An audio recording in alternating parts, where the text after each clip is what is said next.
These are images from an anti-Islamic protest from February with signs criticizing the faith and some say inciting hate. An upcoming protest with a similar message is at the center of a major social media backtrack. Now, a new protest is being held and planned for Sunday, but it won't be held here at this mosque at all. Instead, it will be held online. And word of that protest was being spread through a paid advertisement. And the company who accepted cash to advertise this is Facebook. When I opened Facebook, it was right there, front and center. I'm spreading all of its hateful language and messages. The ad is for an event being dubbed Islamophobia Day, encouraging people to post anti-Islam material online on April 23rd. It states, "We want our message to be clear. If Islamophobia means we can't criticize Islam as a belief system, then we want to show that we can and we will." Facebook group Labrazo shared the sponsored post about Islamophobia Day in protest of M103, the motion passed by the House of Commons a month ago to condemn Islamophobia. But critics of the motion argue it strips their right to free speech. Several Facebook users reported the post to the company. I contacted them and said, here's a post. I haven't heard back yet.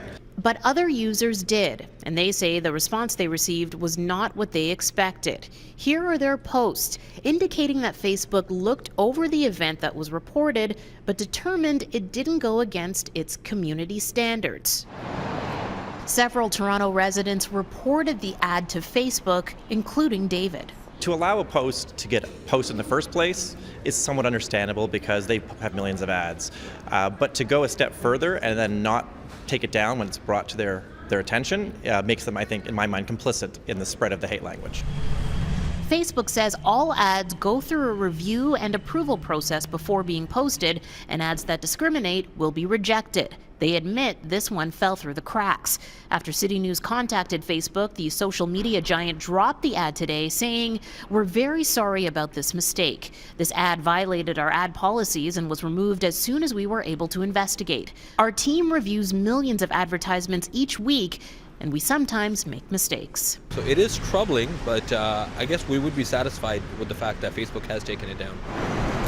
Safwan Chowdhury of the Ahmadiyya Muslim group calls the post disturbing and says it's frightening when fear-mongering is considered free speech. So I think where the lines get drawn is anything that divides people, that creates fear, should be considered and strongly condemned.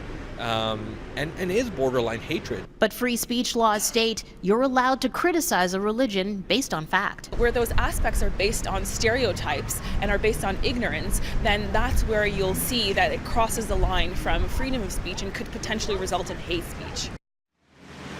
Now, we did reach out to the group on Facebook who posted that ad online to see whether or not they had comment about the ad now being taken down. So far, we haven't received a response.